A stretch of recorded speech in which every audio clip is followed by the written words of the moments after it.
Hi, I'm Dr. Suvit Mandal. I'm working as Assistant Professor in the Department of Civil Engineering, NIT Rourkela. Today, I'm going to start a course on reinforced concrete design. Before going to the course of reinforced concrete design, we should know the term individually. What is the reinforced means, what is concrete, and what is the design means. Reinforced means basically is providing extra material to have the extra strength, or you can say providing extra material to overcome some limitation which exists in the main material. Now if you come to the concrete, in case of concrete, basically what we are doing, we are providing reinforcement in terms of steel bar or rod, you can say, in the concrete. Nowadays also composite bar is available, but most commonly reinforced bar is used as a steel bar. And if you come to the concrete, concrete is a mix of cement, sand, and aggregate along with the water. However, the mix cannot be random. That cement, sand, aggregate, and water we should mix in proper ratio. For example, if you consider the nominal mix, for that case, for M20 grade concrete, the ratio should be 1:1.5:3. 1 is here is cement, 1.5 is sand, and 3 is aggregate. It is easy for you to remember that the ratio is increasing, and you see the fineness also depending on the fineness.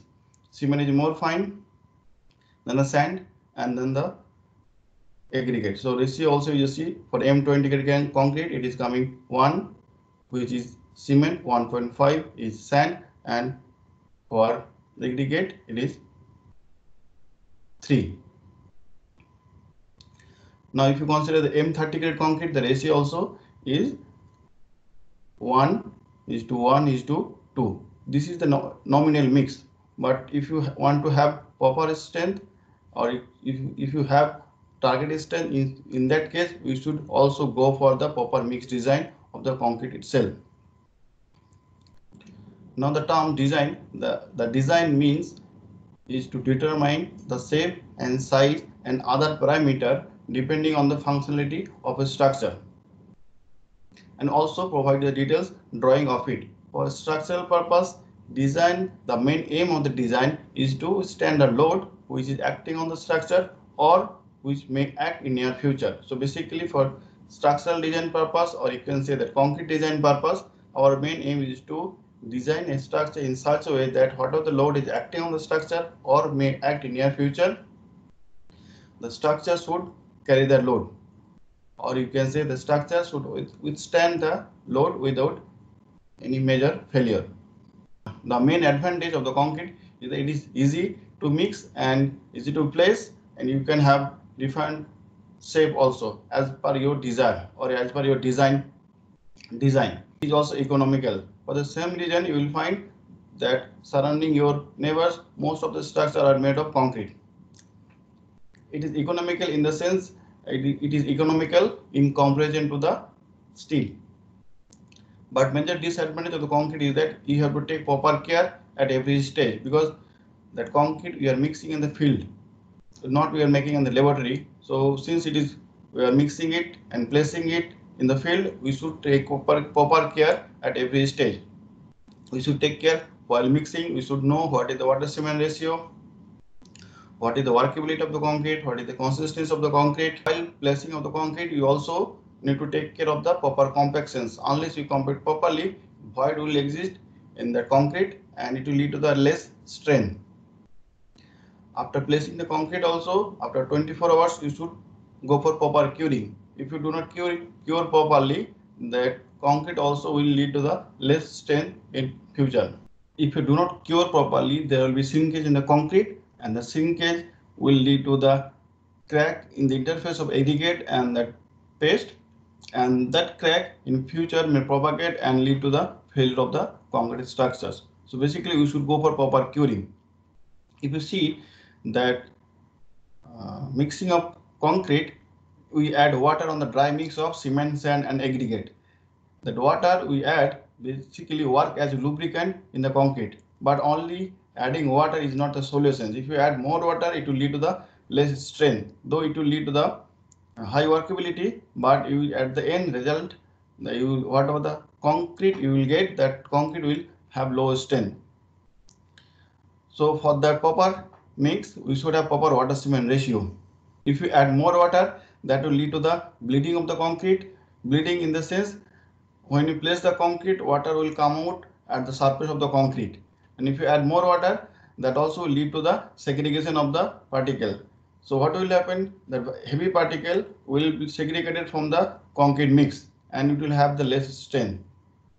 Basically, what I want to say, that concrete will basically lose the homogeneity. So basically, to have workability, adding water is not the solution. We should go for proper mix of the concrete. We should have proper water cement ratio so that we can have good strength. Workability is a property of concrete in which concrete is easy to use, it is homogeneous, and also can be compacted properly to have desired strength.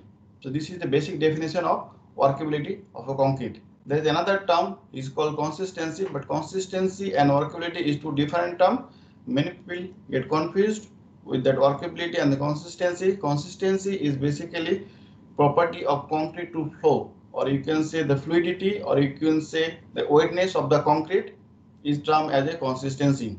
Since workability is qualitative term and cannot be measured, we use the term consistency to have an idea about the workability of the concrete.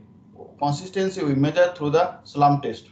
Now, before going to the course of the reinforced concrete design, one question should come in mind, that why it is reinforced concrete and why you cannot use concrete alone. Now, answer is that concrete is very weak in tension. Weak in tension in the sense, if you apply some force and the if the resultant of the force is tension in nature, or if you directly apply some tensile force. So suppose tensile force in the sense that the force is acting along these two directions. If compressive force will be acting along this direction and tensile force will act along this direction.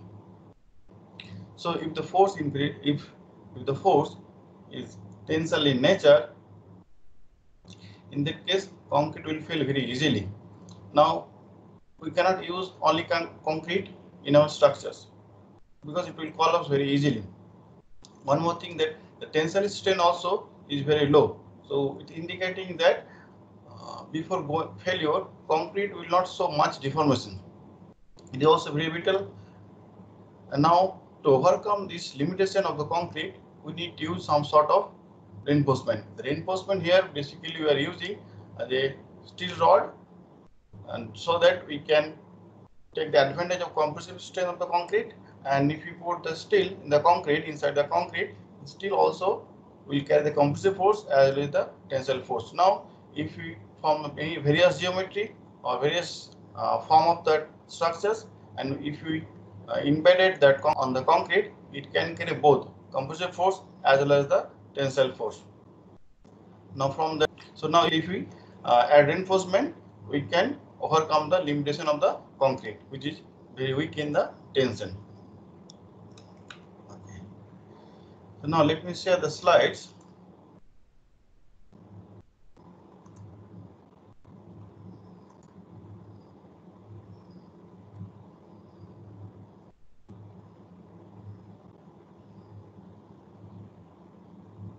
This course title is Reinforced Concrete Design. This is the overview of the course. Initially, we will discuss material properties. Material properties of the concrete alone, or you can say the plain concrete, and then we will discuss the properties of the reinforcing steel bar. After that, we will discuss various design concepts such as working stress method, limit state method, ultimate load method. Thereafter, we will go for designing of various members such as flexural member. Flexure basically is a synonymous of bending. So initially we discussed single reinforced beam, double reinforced beam, flange section, and one-way slab, two-way slab. After that we will go for compression member design such as column, staircase, footing. Along with the designing of this part, we will also discuss the detailing. Detailing in the sense, what should be the location of the bar and what is the diameter bar, how we are going to represent all the reinforcement bar in a diagram. Once you complete the course, you will learn various design philosophy of RCA structures and also will be able to analyze and design various structural element of RCA structures, and also will be acquainted with the various design guidelines such as IS 456 SP16.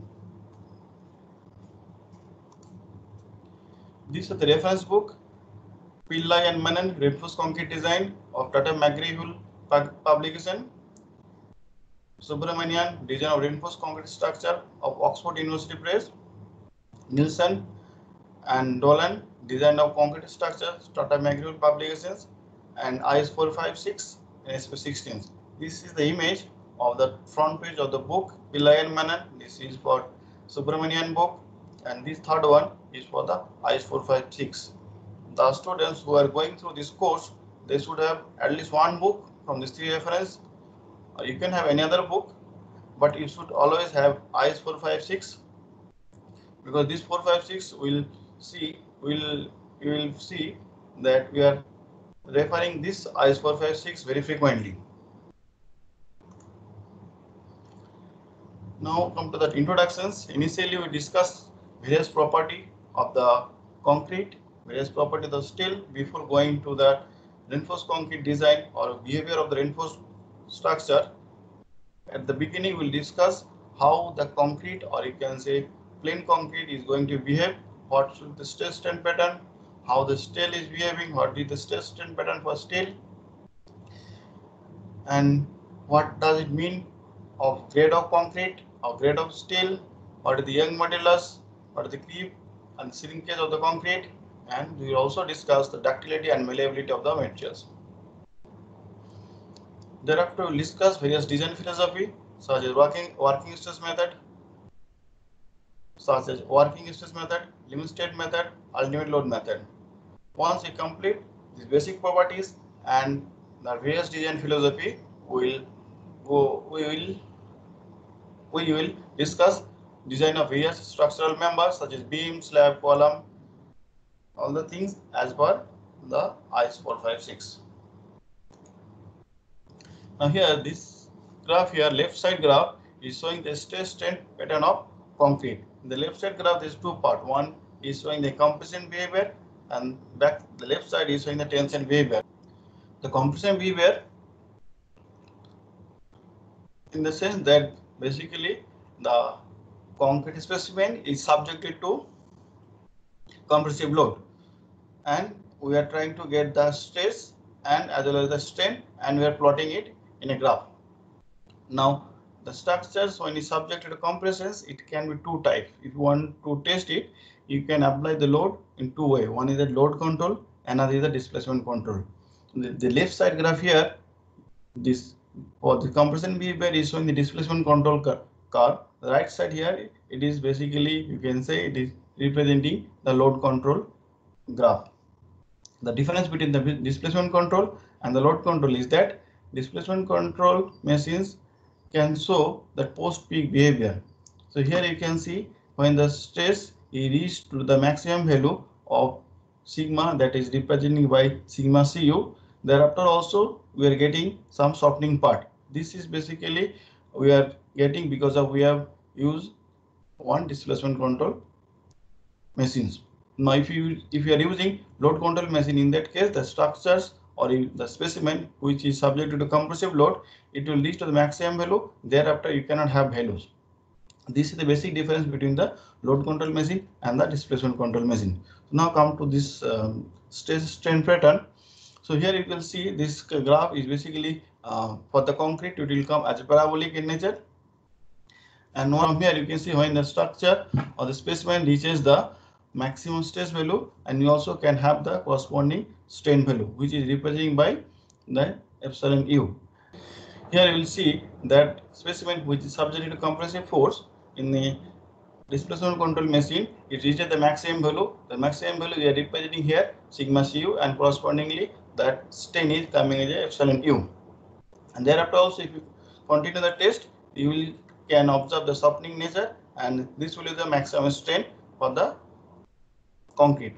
Here you can, after softening part, this is the failure part where the graph ends. Is basically is showing the failure strain.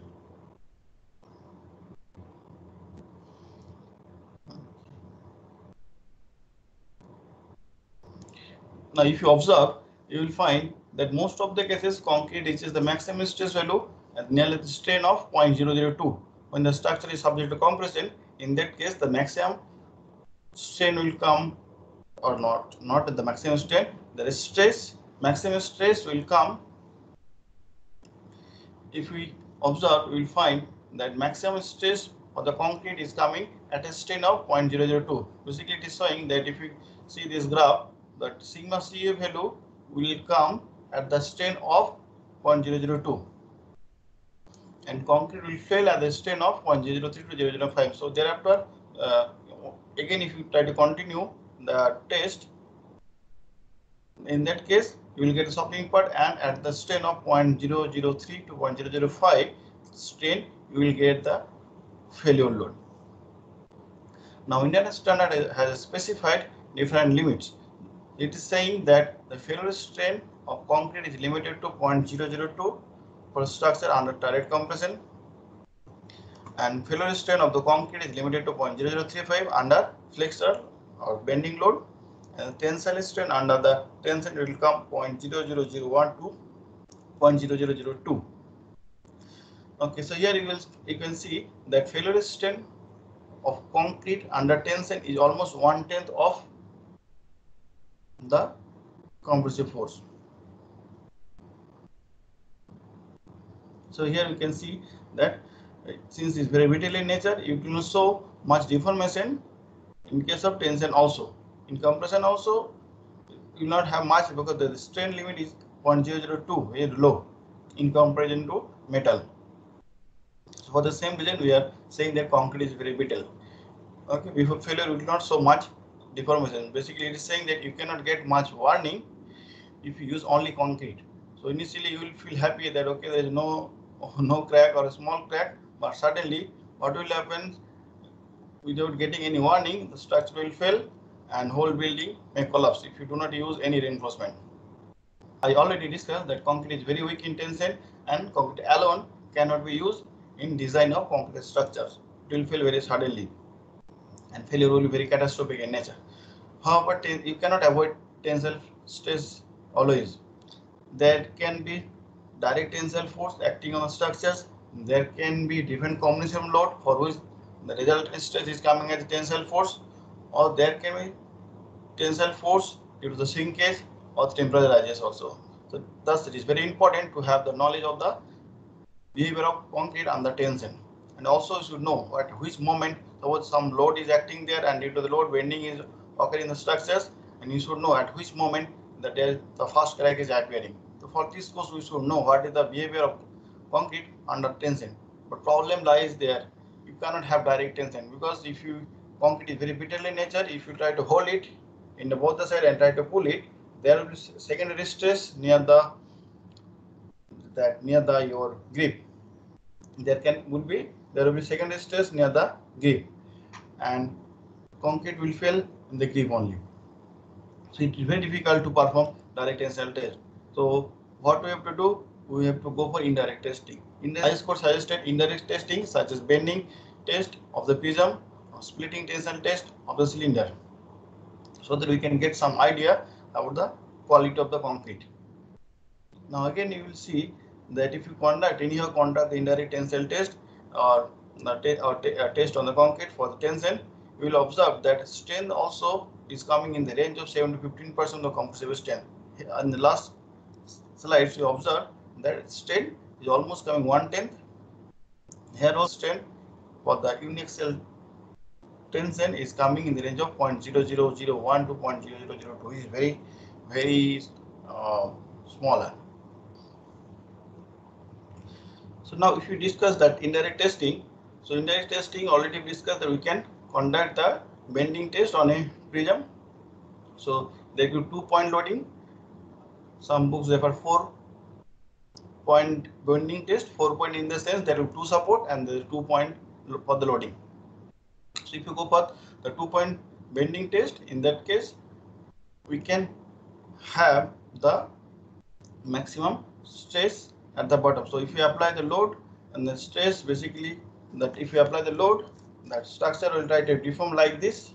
This will be like this. If you apply the load here, it will try to deform like this. So the bottom fiber will come under the tension. Bottom fiber will come under the tension, and the top fiber will come under compression. Here you can see it is under compression. Here it is coming under the tension. Now it is assumed that the maximum tensile stress in the bottom fiber, is coming under tension. So maximum tensile stress at the bottom fiber will reach, and we can have that load, and also we can see at which load it is failing. So we can have the maximum moment at which the crack is occurring. And theoretically also we can also calculate what is the your cracking moment, or you can say modulus or rupture. You can say that it is rupture, it is the ratio of moment by the sectional modulus. But problem is that since the concrete is parabolic, that basically you can say from the beginning concrete is so very non-linear nature. In that case you cannot have good result. Most of the case it is observed that modulus of rupture is coming in the range of 60 to 100% more than the direct tensile strain. So if you conduct one direct tensile strain test and another one, if you conduct that your 2-point bending test, in that 2 cases result also vary into high magnitude. Now IS 456 has suggested that if you have the compressive strain of the concrete, you can assume some value, and that value is coming at 0.7 root under the FCK. Many times I say that concrete is very weak in tension, but it can carry the compressive force. Now question may come to your mind that if concrete is very strong in compression, then how the structure is going to fail under the compression. Now here you just see this figure, some load is acting on the cylinder. You can say suppose cylinder is there, and we try to do some your compressive test. In that case, suppose you have one cylinder and we are applying the force in this direction. So now what will happen if we have that compressive force? Then in some way in the middle of the cylinder there will be strain, which is basically lateral in the direction. And what is due to the compressive force? Due to the compressive force, that the cylinder will try to expand in the lateral directions, and this lateral direction will the expansion of the in the lateral direction will induce some crack in the longitudinal direction. That will come due to the Poisson effect. So you are applying low force here in these directions, and it will try to expand due to the Poisson effect, and there will be some, since it is try to expand in these directions, the crack will occur in the vertical directions. So like that, though the structure is under compression, but due to the Poisson effect there can be tensile strain, and due to the tensile strain there will be crack on the cylinder. So those structure is under compression, that also will fail under the tensile strain.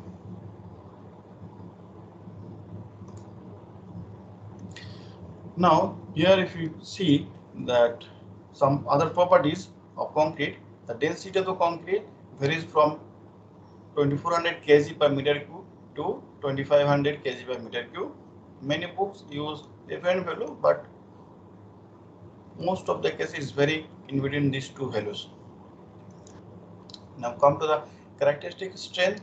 Characteristic strength is the compressive strength of concrete below which not more than 5% of the compressive strength expected to fall. It is saying that if you conduct 100 sample, in 100 sample, 5 sample can have the lower value than the design values, but 95% should pass the test.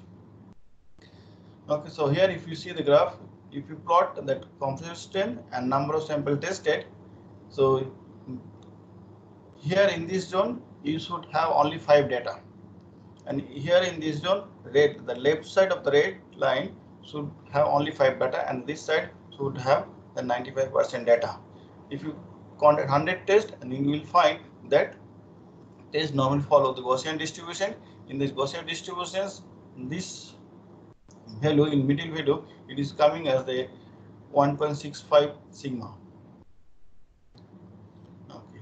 Now, how to get the compressive strength? Compressive strength, to get the compressive strength, IS standard specified that you have to test Q, which is dimension 150 mm by 150 mm by 150 mm size, and we apply that compressive load after curing of 28 days. So if you conduct the test after 28 days, the value you have to note down for 100 sample and you have to plot it, and from there you can get that what is the basically characteristic strength of the concrete. Now come to the next definition, the grade of concrete. Grade of concrete is basically we use to judge the quality. Grade of concrete also represent the characteristic strength. Suppose your grade is M20 grade. In that case, M20 grade, the characteristic strength of the concrete will be 20. If you are saying that the grade of concrete is M30, in that case the characteristic strength of the concrete will be the 30. Okay. Now in design practice, what happen in practical life, we basically test 3 to 5 sample. Since it's very difficult to conduct 100 sample, so we try to reduce number of sample, but number of sample should not be less than 3. So if you conduct 3 to 5 sample, and in that sample, no sample should have lower value than the design value. Suppose if you conduct 3 to 5 sample and one sample fails, in that case, you should discard all the result. You should not pass the test. All the 5 samples should show more than 50 megapascal strength. Then only you can say, okay, it can be M50 grade concrete. Because there is many factors. What type of cement you are using, what type of curing you are using, what is the distribution of the aggregate, what the quality of the cement, or the distribution, all the things you have to see. So there are many factors which influence the grade of concrete. So you should always take precautions. If you are reducing the number of sample, in that case, reducing the number of sample to 5, in that case, no sample should fail. Here, we try to understand that what is the IS code recommendation on the maximum compressive strength of the concrete for the design practice. Here, the left side, the graph, you will see that if you conduct some test, either it is the load control test or displacement control test, it is saying that once you reach that strain of 0.002 in the under compression, if you sub that concrete specimen is under compressive force, in that case, if the strain reaches the 0.002, okay, it is saying that that value should be your maximum compressive strain. Basically, this is your FCK value. Okay. Thereafter, whatever the data is coming, thereafter IS 456 is recommending that okay, do not consider that part. So this will be the FCK at the strain of, which is basically that stress which is coming at the strain of 0.002. Okay. That curve is basically one idealized curve for the Q. Now since that there are various parameters which affect the strain, basically what happens if you conduct the testing of the cube or the cylinder in the laboratory, so laboratory scale environment is totally different than the field environment, and there can be, you can say that in laboratory we are doing the control testing, but in field it's very difficult to have the control testing. One more thing is that size effect also is there. There can be, we are testing for the concrete cube, but in the real life the size of the structure is different. So basically strength, when the size is becoming very large, in that case there will be high chance that it will have the less strength. The failure load will be low. So there can be various parameters such you can say the quality control, sample size, distribution of the aggregate, cement quality, the cement of different brand. So stress also basically that also will affect the compressive strain of the concrete. Okay, so that I was discussing that here you can, it is written here that The size effect also matter. Suppose you're conducting test on a cube, so that 1 ppm 1 ppm cube, and if one test you're conducting on the cylinder, you will observe that cylindrical strength is coming lower than the your cube strength. The reason behind is that for the cube, so in the cube, that friction force will occur between the concrete surface and the plate through which you are applying the load, and this effect of this friction forces basically coming as a confinement effect, and the confinement effect basically reduces when the size of the sample increases. So confinement effect will be high for the cube, but it will be low for the cylinder. So now what will happen if the confinement effect is very low? In that case, your cylindrical strength will be very low. So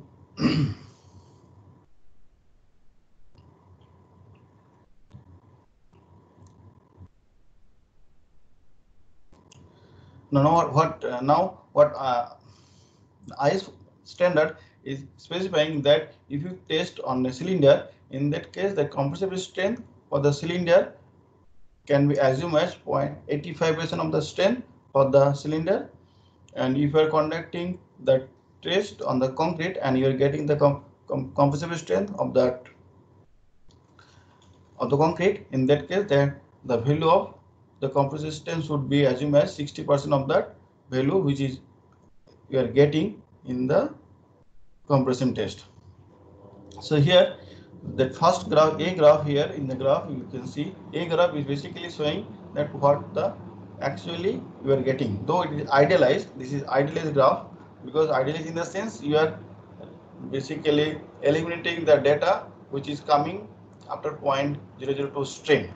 Okay, and after that we are making the load is constant, and we are observing that up to 0.0035 strain we are assuming the data, but you will observe that the load between 0.002 0.0035 is a constant load. So basically we are idealizing the idealizing the data. So first graph is idealized curve for the concrete, because you already observed that if you use the displacement control graph, there can be peak and there also can have a data after the post peak. First we are eliminating that data which is coming after the post peak. Thereafter also we are limiting the strain, and we are assuming that the stress which is coming at the strain of 0.002 for the compression, that stress value which is coming at the strain of 0.002 as our strain. Here the graph is basically idealized graph. Idealized in the sense we are eliminating the data which is coming after the post peak, or you can say which is data which is coming after the strain of 0.002. So here you can see this data is the FCK value. So FCK value, you can conduct some test and you can see what are the strain is coming and corresponding to the strain, what are the stress is coming. You can assume the data, or directly you can conduct some test, you can achieve that FCK value, basically which is the characteristic strain. You have to conduct some test for the 5 sample, and that no sample should fail, and that stress value which is coming, that will be your compressive strain for the concrete. So once you achieve the compressive strain on the concrete, the IS code is specifying that no, you have to reduce it, because there are many factors which is affecting the strain of the concrete structures. So it is saying that okay, you should use 60% of the strain of the cube test data. So it is saying that the value will be 67% of that cube test data.